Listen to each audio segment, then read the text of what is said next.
이에 예수께서 제자들과 함께 겟셋마네라 하는 곳에 이르러 제자들에게 이르시되 내가 저기 가서 기도할 동안에 너희는 여기 앉아 있으라 하시고 베드로와 세베대의 두 아들을 데리고 가실새 고민하고 슬퍼하사 이에 말씀하시되 내 마음이 매우 고민하여 죽게 되었으니 너희는 여기 머물러 나와 함께 깨어 있으라 하시고 조금 나아가사 얼굴을 땅에 대시고 엎드려 기도하여 이르시되 내 아버지여 만일 할만하시거든 이 잔을 내게서 지나가게 하옵소서. 그러나 나의 원대로 마시옵고 아버지의 원대로 하옵소서 하시고 제자들에게 오사 그 자는 것을 보시고 베드로에게 말씀하시되 너희가 나와 함께 한 시간도 이렇게 깨어 있을 수 없더냐. 시험에 들지 않게 깨어 기도하라. 마음에는 원이로되 육신이 약하도다 하시고 다시 두 번째 나아가 기도하여 이르시되 내 아버지여 만일 내가 마시지 않고는 이 잔이 내게서 지나갈 수 없거든 아버지의 원대로 되기를 원하나이다 하시고 다시 오사 보신즉 그들이 잔이 이는 그들의 눈이 피곤함일러라.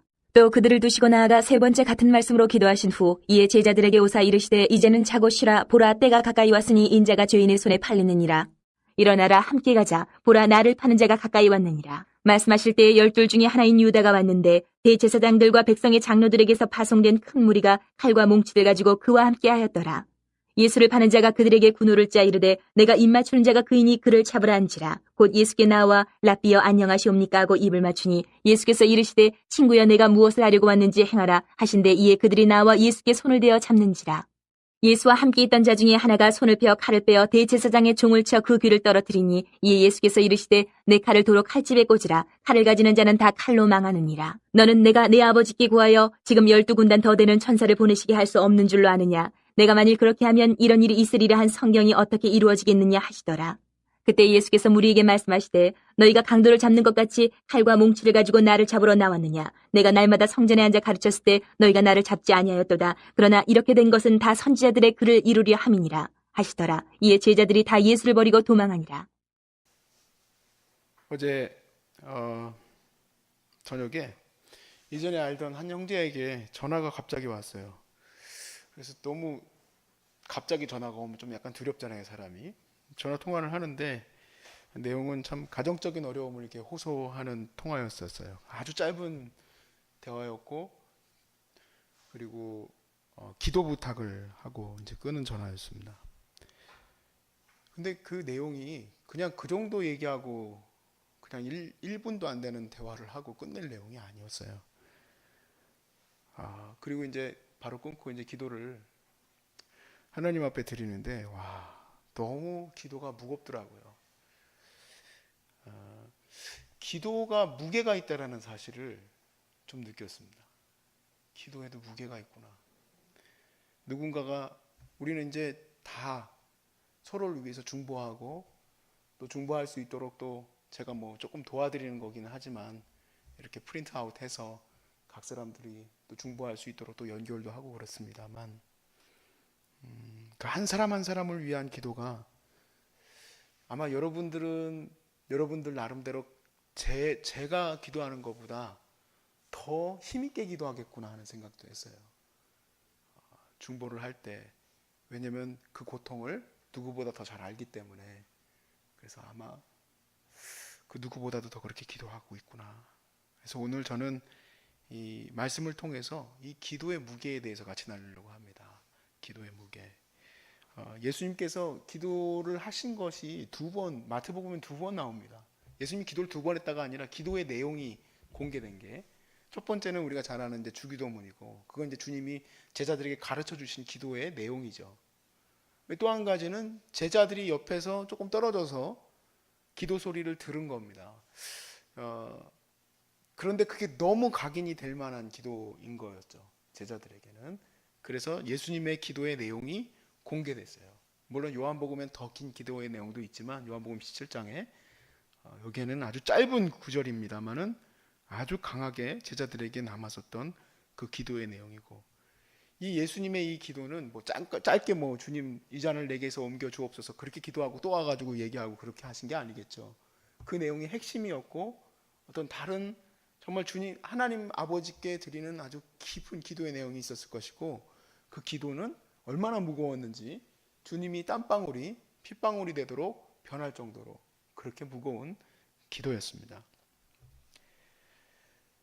우리가 사실 기도할 때에는 그냥 일반적인 기도, 일상적인 기도, 주님 오늘도 잘할 수 있게 도와주세요. 그렇게 이제 일반적인 그런 기도들도 있지만 정말 절대절명의, 주님만큼은 아니어도 절대절명의 기도를 할 때가 있죠.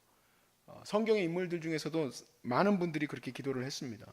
히스기야도 자기 생명이 놓여 있는 문제였기 때문에 정말 하나님 앞에 그렇게 간절히 기도할 수가 없었어요. 다윗도 자기 아들이 죽는 문제 앞에서 정말 침상에 젖을 정도로 하나님 앞에서 그렇게 간절히 기도를 했었죠.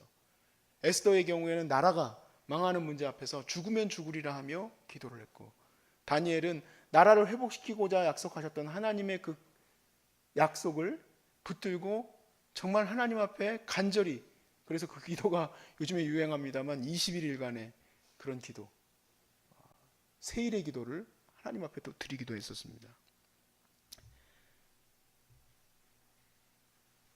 그랬을 때 그 사람들의 그런 기도를 우리는 이제 이런 말씀이나 또 개인적으로 읽기도 하고 또 이렇게 뭐 그렇습니다만은 그런 기도의 내용들, 야 우리도 에스더처럼 기도합시다, 죽으면 죽으리라 막 이런 데 막 걸어놓기도 하고, 뭐 세일의 기도처럼 막 주님 이 나라를 구해 주십시오 막 그렇게 해가지고 기도하는, 21일 동안 어떻게 한 기도를 하겠습니까? 어떻게 21일 동안 작정하고, 우리 집사님도 이번에 작정하고 기도하시고 다들 이제 작정하고 기도하시는 한 기도 제목을 어떻게 그렇게 기도할 수 있겠습니까? 그렇게 기도가 무겁고 그 기도가 신중할 수 있는 이유가 있다라는 것을 알게 됐어요. 어떤 사람은 삶이 되게 무거운데 기도는 별로 안 해요. 삶은 되게 무거워요. 왜 이런 차이가 있을까? 그 차이의 기준점은 바로 하나님께 내가 전적으로 의지하느냐 안 하느냐에 달려 있는 거죠. 하나님께 전적으로 의지하는 사람들은 기도가 무겁죠. 예수님의 기도를 내가 어찌 알 수 있겠습니까? 사실 이 본문에 대한 주석들을 읽어보면 예수님이 왜 내게서 이 잔을 옮겨주옵소서라고 얘기했는지 이해할 수가 없다고 다들 얘기를 합니다. 왜 그렇게 얘기하셨을까? 인간의 뭐 어쩌고 인성이 어쩌고 저쩌고 그렇지만 제가 깨닫게 된 게 있어요. 그것은 바로 뭐냐면 예수님의 첫 번째 기도의 그 내용이었던 주기도문에서 내가 느끼게 됐어요. 정말 수도 없이 인생 속에서 외우고 또 제가 드렸던 기도 중에 제일 많이 기도한 게 주기도문 아니겠습니까? 여러분도 마찬가지고. 근데 지난 한 2, 3일 전인가 어느 날 그냥 쓱 지나가면서 예수님의 그 기도가 와 이거 어마어마한 기도구나 하고 내가 느끼게 됐어요. 예수님의 주기도문 가운데 우리에게 가르쳐 주실 때 이런 기도 내용이 있죠. 일용할 양식을 우리에게 주옵시고. 저는 한 번도 일용할 양식을 내게 달라고 기도하지 않았어요. 왜 그럴까요? 일용할 양식을 주님 앞에 의지할 필요가 없기 때문에 그렇을지도 모르겠습니다. 일용할 양식을 내가 구할 필요가 없어요. 근데 우리 예수님은 아버지께 모든 것을 의지하셨던 분이더라고요. 다시 마태복음을 앞에서부터 쭉 느낌을 가져오다 보니 그렇구나. 예수님은 인자는 머리 둘 곳도 없다. 인자에게는 어떤 가지고 있는 것이 없어요. 그분은 오직 아버지께 다 의지하고 있는 거예요. 다. 일용할 양식조차도. 그러니까 제자들에게 그것을 가르쳐 주신 거죠. 일용할 양식조차도 아버지께 기도할 때 그 기도가 우리가 식사 기도할 때 아버지 감사합니다. 오늘도 잘 먹겠습니다. 오늘 맛있는 음식 잘 먹고 소화 흡수 되게 해주세요. 이 정도가 아닌 거예요. 스펄전 목사님 또 D.L. 무디 이런 분들이 고아아이들을 키워낼 때 그 고아들을 향한 기도가 어떤 특별히 뭔가가 받쳐주고 있기 때문에 드려서 그렇게 된 것이 아니라 아버지 이 아이들과 함께 먹을 수 있도록 도와주세요. 그게 일용할 양식을 위한 기도구나. 전적으로 아버지께 의지하는 자들은 이렇게 일용할 양식을 구하는 기도도 무겁구나. 그러니까 예수님께서는 자기의 십자가의 사역조차도 아버지께 완전히 의지되어진 상태이기 때문에 굉장히 무거운 기도를 드릴 수밖에 없구나. 나라면 이런 십자가 사역 앞에서 뭐라고 기도할까? 기도의 느낌이 다르더라고요.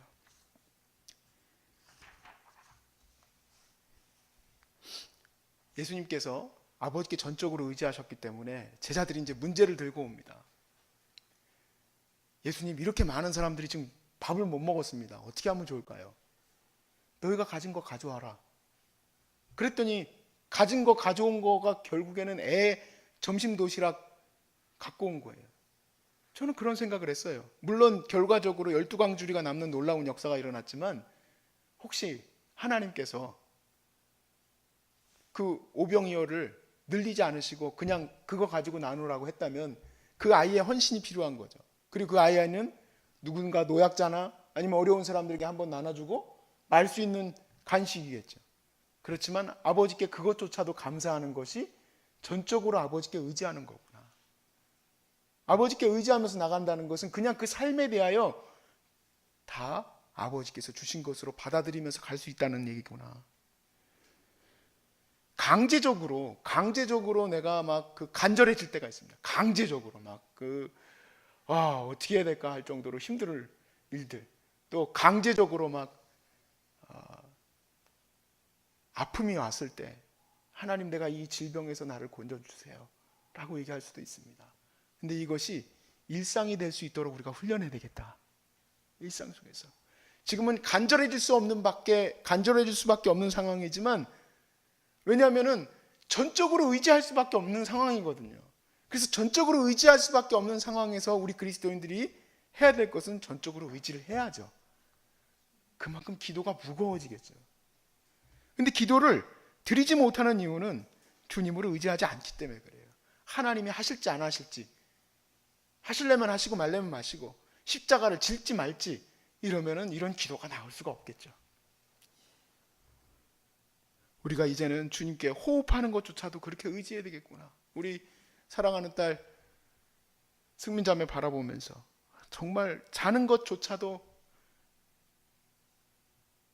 우리가 배설하는 것조차도 다 기도할 수밖에 없는 그런 상황까지 내몰렸다고 생각한다면은, 나는 당연히 잘 먹고 당연히 잘 마시고 당연히 잘 있을 거라고 생각을 하지만, 그게 아니라 하나님을 온전히 의지하며 나아가는 것이 그렇게 중요하다는 사실을 우리가 깨닫게 됩니다. 그래서 주님의 기도를 다시 한번 살펴보면 우리 주님께서 이렇게 기도하라고 말씀하셨더라고요. 아, 그렇구나. 주님은 너희는 이제는 이렇게 기도하라 가르쳐 주신 거구나. 너희는 이제 이렇게 기도해라. 하늘에 계신 우리 아버지, 아버지의 이름이 높임을 받게 되는 것도 우리가 의지하며 살 수밖에 없고, 또 그리고 주님께서 말씀하신 대로 하늘의 거룩한 뜻이 이 땅에서 이루어지는 것도 기도해야 될 수밖에 없고, 그것도 의지할 수밖에 없어요. 내가 내 의지로 아버지의 뜻이 이 땅에서 이루어지게 할 수가 없어요. 그리고 더 놀랍게도 일용할 양식을 내게 주옵시고, 그리고 시험에 들지 않게 기도하라.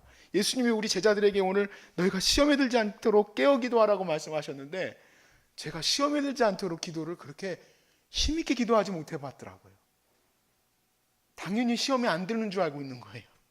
당연히 시험에 드는데, 여러분, 시험에 드는 거는 당연히 드는 겁니다. 우리는 시험에 들 수밖에 없어요. 한 끼 식사를 위해서도 그렇고, 그리고 더 놀라운 것은 너희가 죄 지은 자를 사해 준 것 같이 우리 관계의 모든 문제 속에서도 아버지께 기도하며 나갈 수밖에 없다. 그리고 마지막으로 아버지의 나라와 권세와 영광이 아버지께 영원히 있사옵나이다.